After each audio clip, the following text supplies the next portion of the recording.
5 सर्वश्रेष्ठ राधा कृष्ण कहानियां।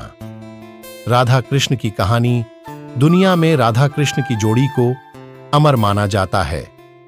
कहा जाता है कि राधा और कृष्ण की कहानी उनके सच्चे प्रेम को दर्शाती है।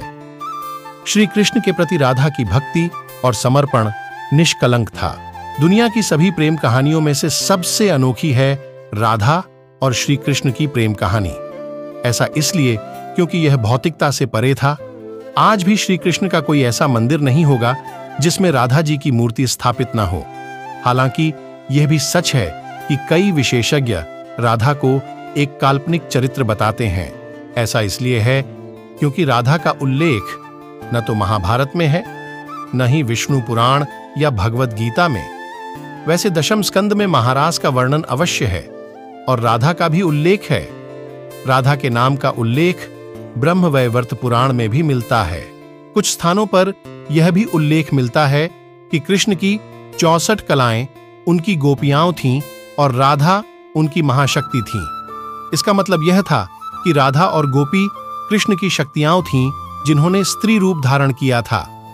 हालांकि सवाल यह उठता है कि अगर राधा जी काल्पनिक नहीं हैं, तो राधा कृष्ण की कहानियां क्या हुई? जब भी हम उनका नाम लेते हैं तो राधा कृष्ण कहते हैं, लेकिन राधा और श्री कृष्ण कभी नहीं कहते। कारण यह है कि राधा कृष्ण को अलग नहीं बल्कि एक ही माना जाता है, क्योंकि उनका प्रेम ऐसा था कि 2 शरीर होते हुए भी वे एक आत्मा थे। इस बात का एहसास श्री कृष्ण को कई बार हुआ था। एक बार श्री कृष्ण स्वयं राधा बन जाते हैं। कभी राधा का मुंह दूध से जल जाता है तो कभी श्री कृष्ण को छाले पड़ जाते हैं। इस तरह की राधा कृष्ण की कहानियां आज भी पूरी दुनिया में सराही जाती हैं। यहां कुछ किंवदंतियां या राधा कृष्ण की कहानी है जो एक दूसरे के प्रति उनके प्रेम को चित्रित करेगी। राधा कृष्ण की कहानी हिंदी में यहां सुनिए। 1. राधा करती थी कृष्ण से सबसे अधिक प्यार। तीनों लोकों में राधा नाम की स्तुति सुनकर एक बार देवर्षि नारद चिंतित हो गए। वे स्वयं भी तो कृष्ण से कितना प्रेम करते थे।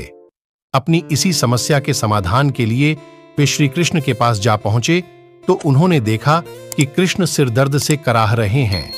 नारद ने पूछा, भगवान, क्या इस वेदना का कोई उपचार नहीं है? कृष्ण ने उत्तर दिया, यदि मेरा कोई भक्त अपना चरणोदक पिला दे तो यह वेदना शांत हो सकती है। यदि रुक्मिणी अपना चरणोदक पिला दे तो शायद लाभ हो सकता है। नारद ने सोचा, भक्त का चरणोदक भगवान के श्रीमुख में, फिर रुक्मिणी के पास जाकर उन्हें सारा हाल कह सुनाया। रुक्मिणी भी बोली, नहीं नहीं देवर्षि, मैं यह पाप नहीं कर सकती। नारद ने लौटकर रुक्मिणी की असहमति कृष्ण के सामने व्यक्त कर दी। तब कृष्ण ने उन्हें राधा के पास भेज दिया।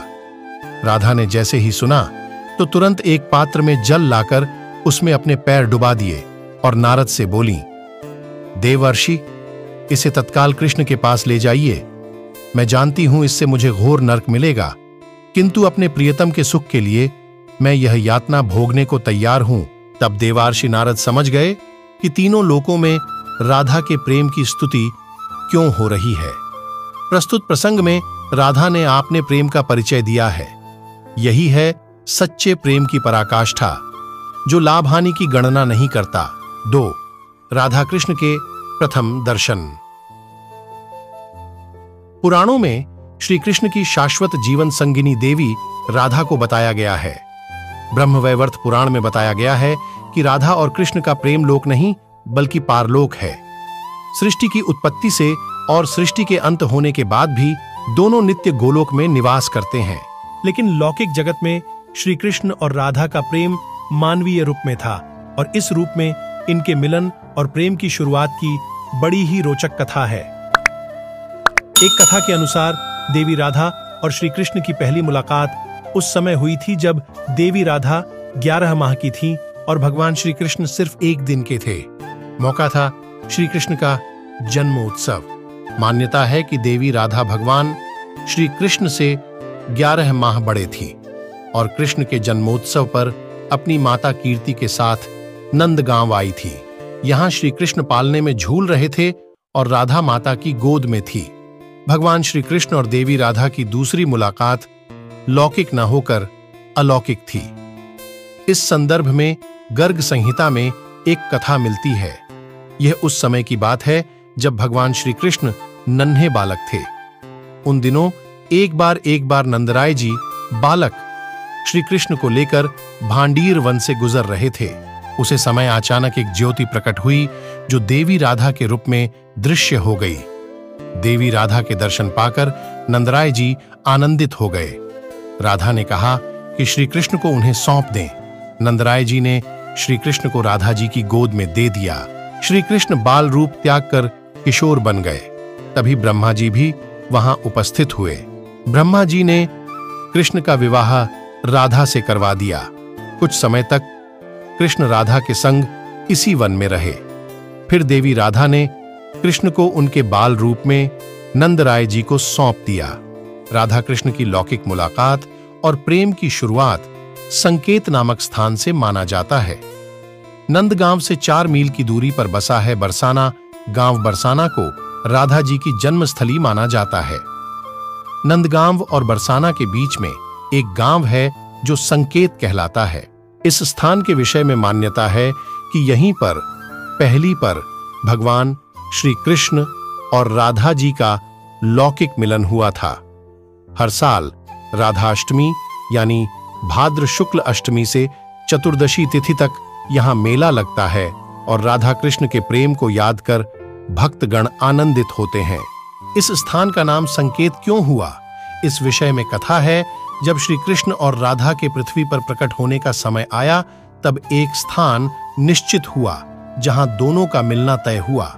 मिलन का स्थान संकेतिक था, इसलिए यह संकेत कहलाया। 3. राधा प्रेम की पवित्र गहराई। कृष्ण के विराट को समेटने के लिए जिस राधा ने अपने हृदय को इतना विस्तार दिया कि सारा ब्रज उसका हृदय बन गया, इसलिए कृष्ण भी पूछते हैं, बूझत श्याम कौन तू गौरी। किंतु राधा और राधा प्रेम की थाह पाना संभव ही नहीं। कुरुक्षेत्र में उनके आते ही समस्त परिवेश बदल जाता है। रुक्मणी गर्म दूध के साथ राधा को अपनी जलन भी देती है। कृष्ण स्मरण कर राधा उसे एक सांस में पी जाती है। रुक्मणी देखती है कि श्री कृष्ण के पैरों में छाले हैं, मानो गर्म खोलते तेल से जल गए हों। वे पूछती हैं, ये फफोले कैसे। कृष्ण कहते हैं, हे प्रिय, मैं राधा के हृदय में हूं। तुम्हारे मन की जिस जलन को राधा ने चुपचाप पी लिया वही मेरे तन से फूटी है। इसलिए कहते हैं कि तत्वन के तत्व जगजीवन श्री कृष्णचंद्र और कृष्ण को हु तत्व वृषभानु की किशोरी है। 4. कृष्ण व राधा क्यों नहीं बंधे विवाह बंधन में। जब कृष्ण के प्रति राधा का प्रेम समाज को चुभने लगा तो घर से उनके निकलने पर रोक लगा दी गई। लेकिन कृष्ण की बंसी की धुन सुनकर राधा खुद को रोक नहीं पाती थी। यह देखकर उनके घरवालों ने उन्हें खाट से बांध दिया था। पूर्णिमा की शाम थी। राधे को बांसुरी की मधुर आवाज सुनाई दी। उन्हें लगने लगा कि अपने शरीर को छोड़कर बस वहां चली जाएं। कृष्ण को राधे की इच्छा और उस पीड़ा का एहसास हुआ जिससे वह गुजर रही थीं। वह उद्धव और बलराम के साथ राधे के घर गए और उसकी छत पर जा चढ़े। कृष्ण ने कहा, 8 साल पहले जब मुझे ओखली से बांध दिया गया था तो यह लड़की मेरे पास आई थी। तभी उसकी नजर मुझ पर पड़ी। उस पल से मैं ही उसके जीवन का आधार बन चुका हूं। उन्होंने राधे के कमरे की खपरेल को हटाया, धीरे धीरे नीचे उतरे और राधे को आजाद कर दिया।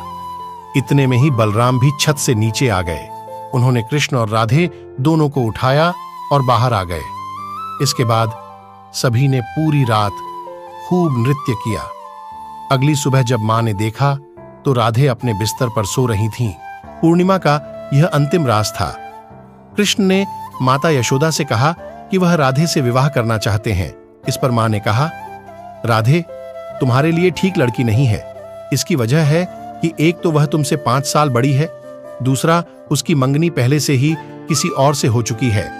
जिसके साथ उसकी मंगनी हुई है वह कंस की सेना में है। अभी वह युद्ध लड़ने गया है। वह जब लौटेगा तो अपनी मंगेतर से विवाह कर लेगा। इसलिए तुम्हारा उससे विवाह नहीं हो सकता। वैसे भी जैसी बहू की कल्पना मैंने की है वह वैसी नहीं है। इसके अलावा वह कुलीन घराने से भी नहीं है। वह एक साधारण ग्वालन है और तुम मुखिया के बेटे हो। हम तुम्हारे लिए अच्छी दुल्हन ढूंढेंगे। यह सुनकर कृष्ण ने कहा, वह मेरे लिए सही है या नहीं यह मैं नहीं जानता। मैं तो बस इतना जानता हूं कि जब से उसने मुझे देखा है उसने मुझसे प्रेम किया है और वह मेरे भीतर ही वास करती है। मैं उसी से शादी करना चाहता हूं। मां और बेटे के बीच यह वाद विवाद बढ़ता गया। माता यशोदा के पास जब कहने को कुछ न रहा तो बात पिता तक जा पहुंची। माता ने कहा, देखिए, आपका बेटा उस राधे से विवाह करना चाहता है। वह लड़की ठीक नहीं है। वह इतनी निर्लज्ज है कि पूरे गांव में नाचती फिरती है। उस वक्त के समाज के बारे में आप अंदाजा लगा ही सकते हैं। कृष्ण के पिता नंद बड़े नरम दिल के थे, अपने पुत्र से बेहद प्रेम करते थे। उन्होंने कृष्ण से इस बारे में बात की, लेकिन कृष्ण ने उनसे भी अपनी बात मनवाने की जिद की। ऐसे में नंद को लगा कि अब कृष्ण को गुरु के पास ले जाना चाहिए, वही उसे समझाएंगे।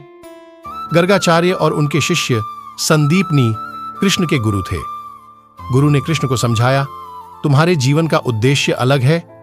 इस बात की भविष्यवाणी हो चुकी है कि तुम मुक्तिदाता हो। इस संसार में तुम ही धर्म के रक्षक हो। तुम्हें इस ग्वालन से विवाह नहीं करना है। तुम्हारा एक खास लक्ष्य है। कृष्ण बोले, यह कैसा लक्ष्य है गुरुदेव?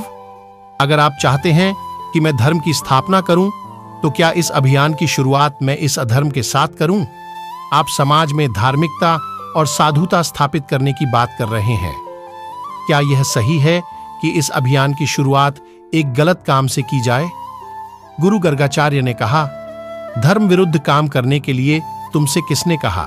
कृष्ण ने कहा, 8 साल पहले जब मुझे ओखली से बांध दिया गया था तो यह लड़की मेरे पास आई थी, तभी उसकी नजर पर पड़ी। कृष्ण ने कहा, नहीं, मैं बढ़ा चढ़ाकर नहीं बता रहा हूं, यही सच है। गर्गाचार्य ने दोबारा कहा, तुम मुक्तिदाता हो, तुम्हें धर्म की स्थापना करनी है। कृष्ण बोले, मैं मुक्तिदाता नहीं बनना चाहता।